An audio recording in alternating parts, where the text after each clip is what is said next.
এখানে যে জাতীয় নেতৃবৃন্দরা আছেন তারাও আমাদের আলাপ আলোচনায় বিভিন্ন পর্বে যুক্ত ছিলেন, যেটা 31 দফা যুগপৎ আন্দোলনের ভিত্তি হিসাবে যেটা কাজ করেছে।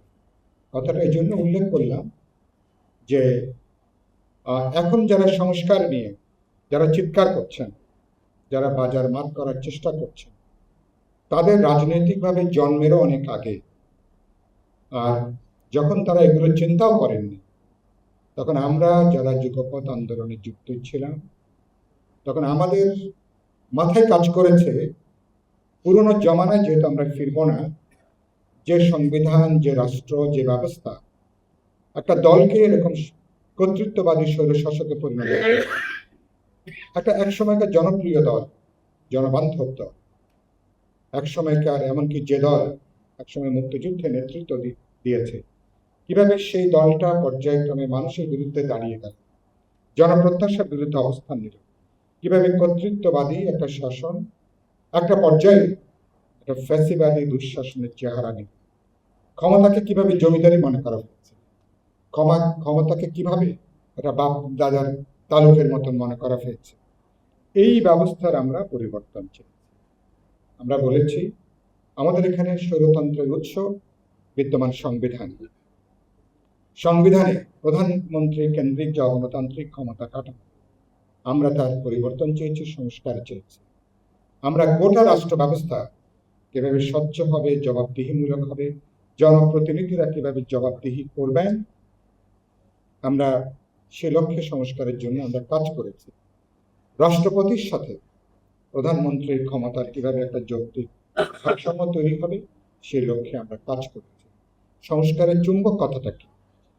প্রধানমন্ত্রী যে নির্বাহী ক্ষমতা, অর্থাৎ সরকারের নির্বাহী ক্ষমতার সাথে পার্লামেন্ট বা আইন প্রণয়নী বিভাগ এবং বিচার বিভাগের একটা লজিক্যাল, রেশনাল, ভারসাম্যমূলক সম্পর্ক থাকে, যেটা যে কোনো মডার্ন ডেমোক্রেটিক স্টেটের প্রধান বৈশিষ্ট্য হচ্ছে এটা। আর গুরুত্বপূর্ণ কি? গুরুত্বপূর্ণ যখন আমি গণতান্ত্রিক সরকার বলি, এর অর্থটা কি?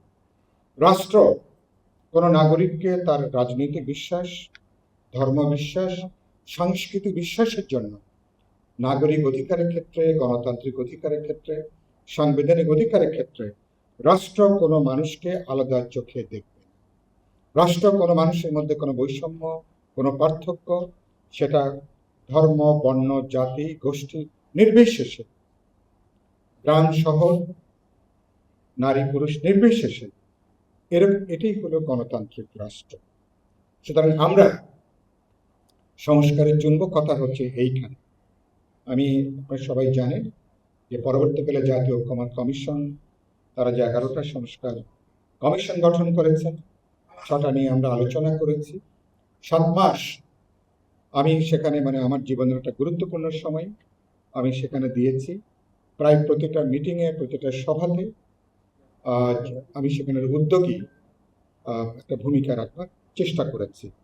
এবং জুলাই সনদ তৈরি, এটার পরে প্রক্রিয়ার মধ্য দিয়ে সেখানে অন্য আরো অনেক দলের সাথে আমাদের পার্টি বা আমারও সেখানে একটা গুরুত্বপূর্ণ ভূমিকা জায়গাটা ছিল।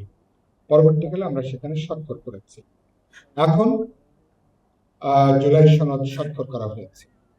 সরকার ইতিমধ্যে কি করেছেন, তারা পার্লামেন্টে তারা একটা সংবিধান সংশোধন সংক্রান্ত তারা একটা কমিটি গঠন করেছে।